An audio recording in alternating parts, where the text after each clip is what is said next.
everyone, how are you? I hope everyone is good and doing great. As Satan Singh, welcome you all to the competition mania. So जैसा कि आप लोग screen पे देख ही रहे हैं कि आज हम लोग देखने वाले हैं CDS 12024। आपका जो CDS इस बार लगा हुआ है 12024 का, उसका जो लास्ट मंथ है, क्योंकि हम एक महीने से भी कम समय बचे हैं, तो लास्ट मंथ में हम लोग क्या पढ़ाई करें, कैसे पढ़ाई करें, क्या-क्या चीजें, बिल्कुल एक डिटेल्ड एनालिसिस के साथ हम लोग देखने वाले हैं कि हाँ, इस वजह से एक मैं आपको दिखा देता हूँ थोड़ा-सा, जैसे इसमें कंपोज़िशन वगैरह, वेटेज क्या है, क्वेश्चन कैसे क्या आते हैं और आगे की स्ट्रेटजी हम लोगों की कैसे होनी चाहिए। ये सारी चीज़ें हम लोग देखेंगे। बस आप मुझको 5 से 7 मिनट दीजिए और इन 5 से 7 मिनट के अंदर आपका पूरा 1 मंथ का शेड्यूल, आपका जो है पूरा फ्यूचर, मतलब जो आप आने वाले एग्ज़ाम है उसके लिए आपकी जो स्ट्रेटजी है वो काफ़ी कुछ जो है सुधार मुझमें नज़र आएगी। ठीक है? बस मुझको आप 7 मिनट दीजिए और इन 7 मिनट में आपकी स्ट्रेटजी मैं आपके हिसाब से बताऊँगा। ठीक है? चलिए स्टार्ट करें। देखो, इंग्लिश में आप सभी को पता है कि टोटल नंबर ऑफ क्वेश्चन 100 है। ठीक? इंग्लिश की जो स्ट्रेटजी है वो मैं यहाँ पे बात करने वाला हूँ। तो टोटल कितने नंबर ऑफ क्वेश्चन है? 100 क्वेश्चन है। ठीक? अरे सॉरी, 100 मार्क्स। 100 मार्क्स हैं और क्वेश्चन जो है, आपके नंबर ऑफ क्वेश्चन है वो टोटल 120। ठीक है? इतना समझ में आया? अब आप खुद बताइए कि अगर इन 100 में से जो बच्चे क्लियर करते हैं एग्जाम, वो 75 प्लस तो गारंटेड स्कोर उनका होता है इंग्लिश में। बल्कि जो अच्छा स्कोर करते हैं वो 80 या 85 प्लस जाते हैं, तो उनका बढ़िया एक गुड स्कोर आता है उनके रिटन एग्जाम में।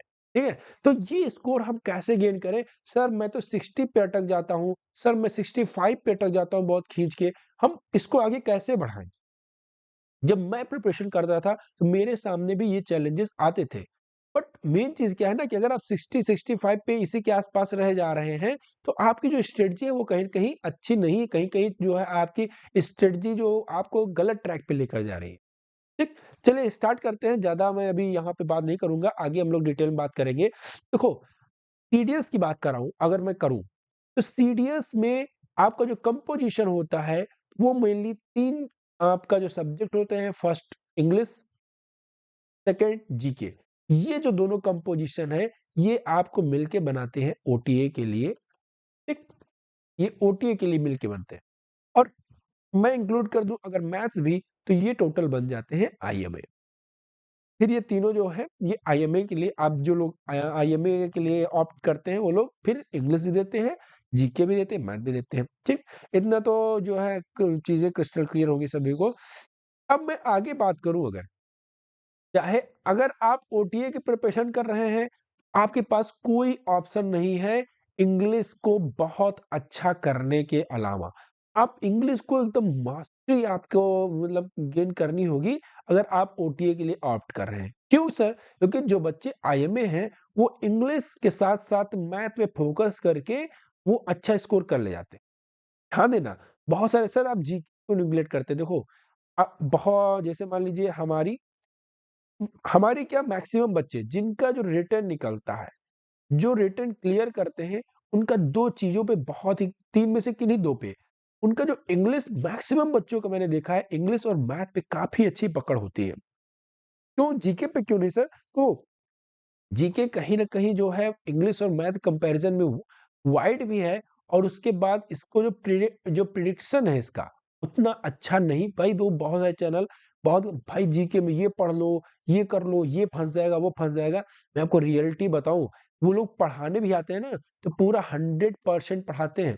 मतलब पूरा पूरा पढ़ाने, अब ये बताइए बेहतर कौन होता है? जो मान लो कि पूरे सब्जेक्ट में आपको 70% या 80%, मैं तो कहूँ 80% बताए पूरे उसका कंटेंट का और 80% में आपका क्वेश्चन फँस जाए।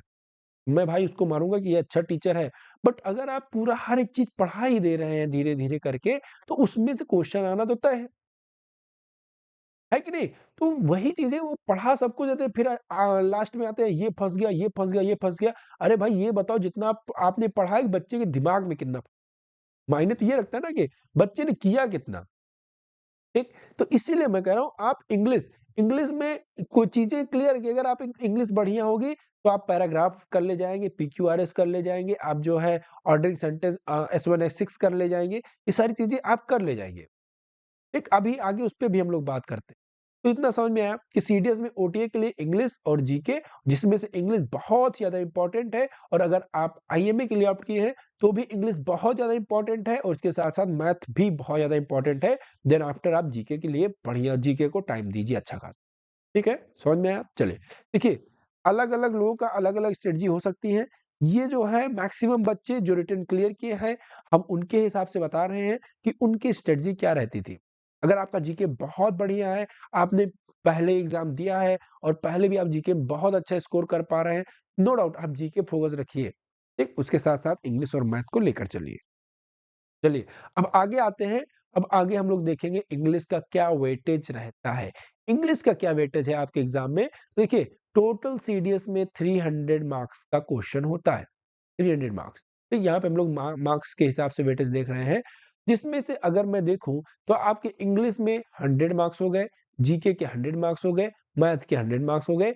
इंग्लिश में आपके आते हैं 120 क्वेश्चन, जीके में भी आते हैं 120 क्वेश्चंस, और मैथ्स की बात करें तो इसमें आपके आते हैं 100 क्वेश्चंस। ठीक?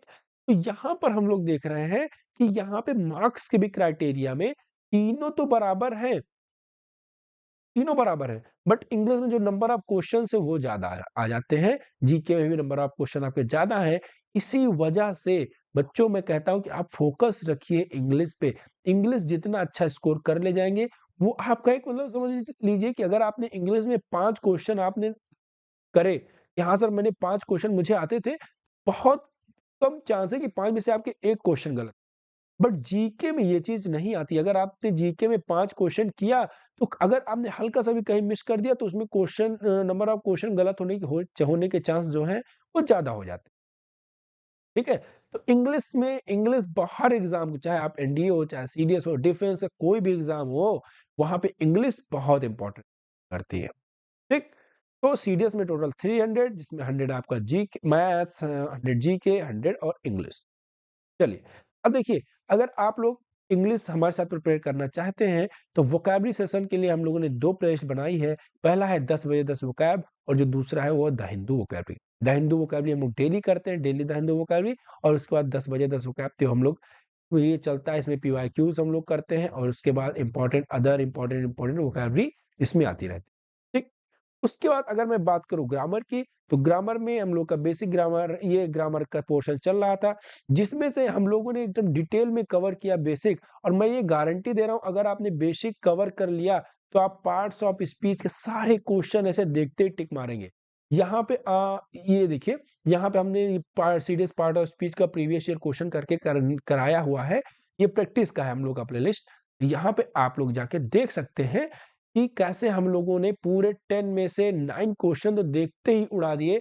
एक क्वेश्चन जो था वो आपका एडवांस एडवांस के लेवल का था, जो हम लोग एडवांस में उसको कवर कर दिए हैं। अब तो जो है एडवांस पूरा कंप्लीट मतलब लगभग कंप्लीट हो गया था, बट अभी जो हम लोग का फोकस है वो रूल्स, इंपॉर्टेंट रूल्स कवर करा के आप लोगों को प्रैक्टिस लाई जाए, क्योंकि टाइम बहुत कम बचा है, और मेरा मानना है अब 20 से 25 दिन अगर बचता है, तो आपको सिर्फ और सिर्फ प्रीवियस ईयर क्वेश्चंस और प्रैक्टिस करनी चाहिए। इसके अलावा कुछ नहीं करना चाहिए।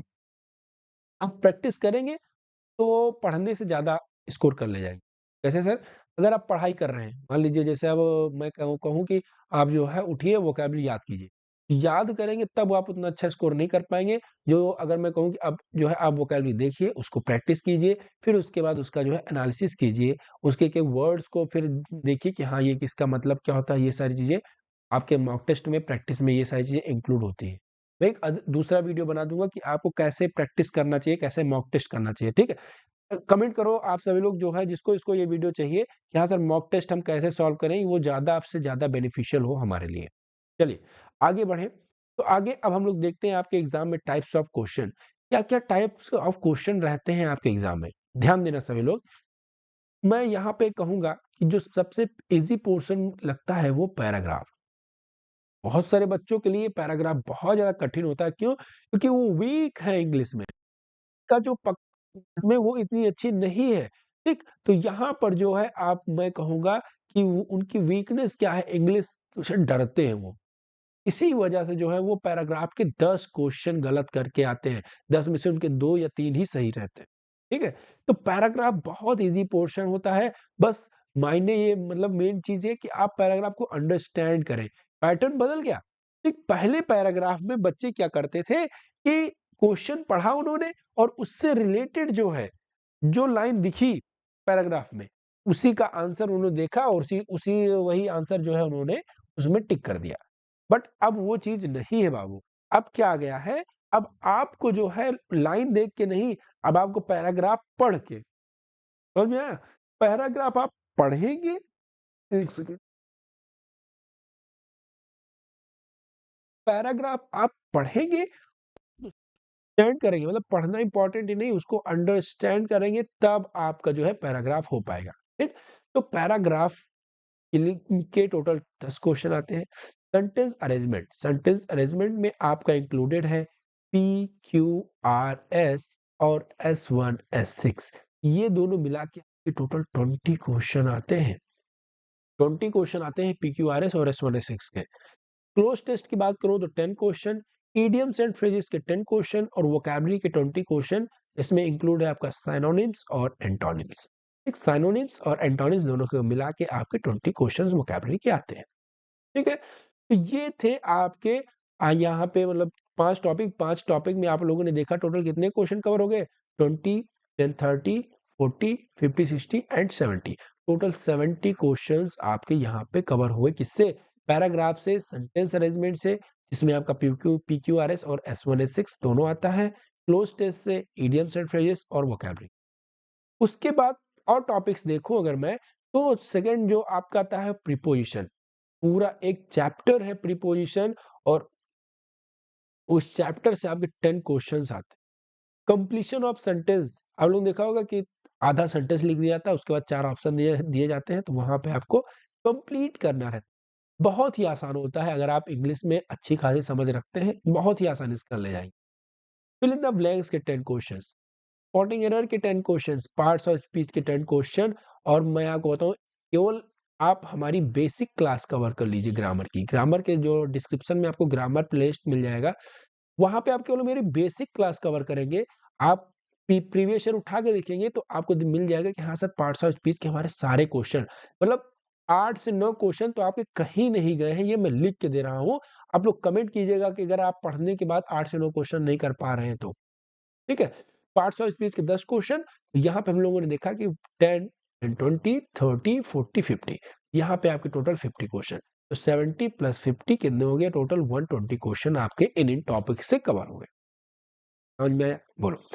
अब देखिए, अब हमारी सर, हम लोगों ने देख लिया कैसे क्या आता है, क्या चीजें आती हैं। सर अब स्ट्रेटजी हमारी क्या होनी चाहिए? जो सबसे मेन चीज है कि स्ट्रेटजी, हम बहुत ज्यादा कंफ्यूज रहते हैं। देखो, आप लोग कंफ्यूज रहने का सबसे मेन कारण है number of content. Number of content का मतलब क्या है? तो मतलब बहुत यहाँ से पता लगा एसपी बख्शी भी उठा ले रहे हैं, पता लगा वर्ड, ये एसपी बख्शी के साथ साथ टीएमएच भी आपका चल रहा है, आप लोग यूट्यूब पे भी आ रहे हैं। ठीक है, यहाँ से ही पढ़ ले, यहाँ से ही पढ़ ले, यहाँ से ही पढ़ ले, यूट्यूब पे आप 10 चैनल फॉलो कर रहे हैं, ये इनसे मिला पढ़ लिया, इनसे मिला पढ़ लिया। The blunder, this is the blunder. आप ये ब्लंडर कर रहे हैं अगर आप ये काम कर रहे हैं। सिंपल सा बच्चे, आप केवल एक सोर्स उठाइए और उसको कंप्लीट कीजिए। कोई भी सोर्स हो जो सीडीएस के लेवल का हो, आप उसको कंप्लीट कीजिए। आप यकीन मानिएगा, आप बहुत ही ज्यादा एकदम एक्सीलेंट परफॉर्मेंस होगी आपके एग्जाम में। आप 10 जगह इधर-उधर देखो, प्रैक्टिस के लिए तो आप जा सकते हैं। एक प्रैक्टिस के लिए आप जाइए, नो डाउट। बट आप प्रैक्टिस के लिए कहीं से भी आपको प्रैक्टिस मिले, लेकिन ध्यान देना, एक बुक उठाइए, वहां से उसको, उसकी जो है प्रीवियस ईयर क्वेश्चन या प्रैक्टिस सीरीज जो भी है, आप उसको कवर कंप्लीट कर लिया। फिर आप सेकंड बुक उठाएंगे। ये नहीं कि यहाँ से मिल रहा है प्रैक्टिस तो फिर तुरंत वहां से भी, फिर तुरंत वहां से भी। इस तरह आपका पूरा कंप्लीट भी नहीं होगा, और फिर क्या होगा, आप इनकम्प्लीट हर जगह, कोई भी बुक, कोई भी यूट्यूब चैनल आप पूरा कंप्लीट नहीं कर पाएंगे। ठीक है, तो सोर्स आप लिमिटेड रखिए, और जो भी रखिए वो एकदम पूरा कवर कीजिए। समझ में आया? और जो इंग्लिश की जो सेकंड चीज़ है जिससे जो आपके दिमाग में मतलब बहुत ज़्यादा साइकोलॉजिकल प्रेशर जो बनाता है, वो आपका है डर। भाई बहुत बच्चे इंग्लिश से डरते हैं। लिटरली अगर मैं देखूँ कि अगर कोई चीज़ इंग्लिश में एक लाइन लिख गई, तुरंत उनके अंदर इंग्लिश में लिखा हुआ है। सबसे बड़ी मिस्टेक आप लोग यही करते हैं, तुरंत डर जाते हैं, ठीक है? उसी टाइम आपको क्या करना है, उसी टाइम आपको अगर देखा जैसे इंग्लिश अच्छा इंग्लिश में है, चलो पढ़ते हैं आसान। सेम चीज़ जैसे मैथ होता था, मैथ अगर जो बच्चे मैथ्स आईएमए लिए होंगे वो जानते होंगे, मैथ्स में क्या होता है जो क्वेश्चन मतलब 1 से 2 लाइन में आता है, जैसे कोई एक क्वेश्चन है 2 लाइन में आया, तो वो मतलब मोस्ट प्रोबेबली चांस होता है भाई वो क्वेश्चन ट्रिकी होता है। बट अगर कोई क्वेश्चन लगभग 4 से 5 या 6 लाइन में लिखा हुआ है, ये मतलब आप लोग खुद ही देखे होंगे कि वो क्वेश्चन बहुत ज़्यादा ईज़ी होता है, बहुत ही ज़्यादा ईज़ी होता है वो क्वेश्चन। अगर 5-6 लाइन में लिखा हुआ आपने उसको समझ लिया तुरंत मैं ये आप 40 सेकंड के अंदर वो क्वेश्चन सॉल्व करेंगे। बट अगर कोई क्वेश्चन 2 से 3 लाइन में लिखा हुआ है, तो वो क्वेश्चन फिर ट्रिकी होता है। सेम चीज़ यहाँ पे भी होता है। अगर आप देखिए अगर यहाँ पे आपने 6 लाइन देख के डर गए, तो क्वेश्चन आपसे सॉल्व नहीं होता मैथ में। सेम चीज़ यहाँ पे अगर आप इंग्लिश देख के डर गए, तो आपसे फिर इंग्लिश नहीं आनी है भाई। आप इंग्लिश को देखिए, उसको सबसे मेन चीज़ क्या होता है जैसे पैराग्राफ होता है तो देखिए बच्चे पैराग्राफ भाई ये अब तो इतने बड़े-बड़े पैराग्राफ देने लगे हैं। क्यों? आपके जो ऊपर आपके ऊपर साइकोलॉजिकल प्रेशर डालने के लिए। यूपीएससी का काम क्या है? यूपीएससी का काम यही तो है ना कि अंडर प्रेशर कौन कितना बेस्ट परफॉर्मेंस देता है। सिंपल सी बात, इसी वजह से इतने बड़े-बड़े पैराग्राफ देते हैं। पैराग्राफ तो ईज़ी होता है, नो डाउट। आप अगर किसी वर्ड का मतलब नहीं आ रहा है, तो भी आप उसको एक बार कर ले जाएँगे। बट आप अंडर प्रेशर काम नहीं करेंगे तब, ठीक है? तो पैराग्राफ आपको ना कर पाने की सबसे मेन कारण यही है, आप उसको एकदम रिलैक्स रहिए, उसको समझिए, पढ़िए, तब कीजिए। नो अगर आप अभी जैसे मैंने बोला, बहुत सारे बच्चे जाएँगे करेंगे। हो सकता है आप 2 से 3 पैराग्राफ करें तो आप फेल हो जाएँ इस चीज़ ये फिर ना आए आपको।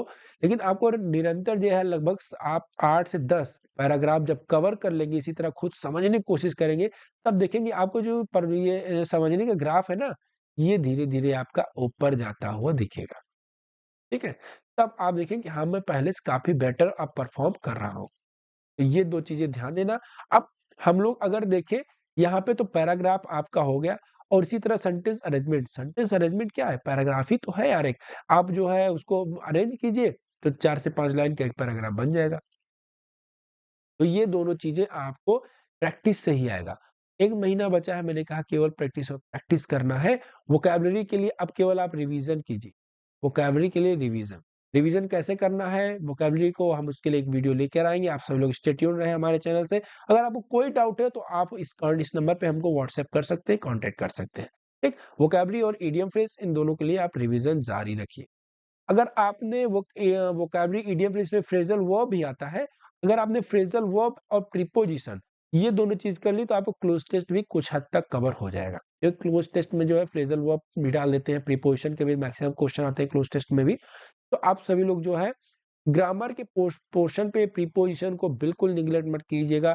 प्रीपोज़िशन एकदम अच्छे से पढ़ लीजिएगा, तो आपका जो है नो डाउट मतलब कि इंग्लिश में अच्छा परफ़ॉर्मेंस होने लगेगा। ठीक? अगर आपने प्रीपोज़िशन बढ़िया कर लिया अपना त एक प्रीपोज़िशन पढ़ लीजिए सबसे इम्पोर्टेंट, प्रीपोज़िशन। मैं वीडियो एक स्पेशल वीडियो लाऊँगा 2 से 3 क्लासेस रहेंगी प्रीपोज़िशन की, तो आपके लिए बहुत ज़्यादा हद तक कुछ न कुछ वो आपके लिए अच्छा होगा, सूटेबल हो जाएगा। अगला देखते हैं कंप्लीशन ऑफ सेंटेंस बस पैराग्राफ। पैराग्राफ से कंप्लीशन ऑफ सेंटेंस भी आपका होगा, ठीक? आप बेसिक कवर कर लेंगे हमारे रूल्स का और उसके बाद जो ये गोल्डन 60 रूल्स आएगा, ये दोनों कवर कर लेंगे तो आपका कंप्लीशन ऑफ सेंटेंस भी हो जाएगा। फिल इन द ब्लैंक्स में भी आपका फ्रेजल वर्ब डाल देते हैं, ठीक? और उसके साथ-साथ जो है प्रीपोज़िशन भी आ जाता है। तो आप वहाँ से ये भी कवर हो जाएगा। एरर्स के लिए rules, practice, parts of speech के लिए हमने बता ही दिया है। आप बेसिक क्लास कवर कीजिए, उसके बाद आप खुद ही हमको रिस्पॉन्स बताएँगे कैसे ऐसा, ठीक है? तो एरर्स के लिए जो है आप अब एरर्स के लिए प्रैक्टिस हो गया, उसके बाद जितने भी टॉपिक्स हैं, चाहे ये हो, चाहे ये हो, ये सारे टॉपिक्स आप लोग जो है तभी बढ़िया से कर पाएँगे, चाहे ये वाले हों, चाहे ये। तभी बढ़िया कर पाएँगे जब आप प्रैक्टिस खूब करेंगे। खूब प्रैक्टिस, खूब प्रैक्टिस। आप लोग जितना पढ़ना है, टारगेट बनाइए इन 6 जैसे बहुत सारे लोग नहीं पढ़ पाए होंगे। टारगेट बनाइए कि इन 6 से 7 दिनों के अंदर जो हमारा बचा हुआ सिलेबस है वो मैं कंप्लीट करूँगा और उसके बाद मैं केवल प्रैक्टिस करूँगा। अब वो ध्यान देना, ये 1 वीक से ज़्यादा नहीं जाना चाहिए, नहीं तो आप प्रैक्टिस में लैग कर जाएँगे। अगर आप लैग किए प्रैक्टिस में तो आपके एग्ज़ाम में स्कोर भी आपका कर जाएगा लैग और आप उतना अच्छा स्कोर नहीं कर पाएँगे। मैं कितने भी स्टार इसको दे दूँ कम ही है प्रैक्टिस को। सबसे ज़्यादा इम्पोर्टेंट प्रैक्टिस ही हो, ठीक है? तो ये था, अगर आपको कोई और डाउट है तो आप कमेंट कर सकते हैं, आप व्हाट्सएप पे हमारे इस नंबर पे कॉन्टैक्ट कर सकते हैं। चलिए मेरा तो फिलहाल मकसद ये है कि आप लोग सभी लोग जो है खूब मेहनत कीजिए इन 1 महीनों में, फिर आप एसएसबी के लिए अपीयर हो, ठीक? बने रहिए हमारे साथ, stay connected, stay safe, stay learning. मिलते हैं अगले वीडियो में। जय हिंद।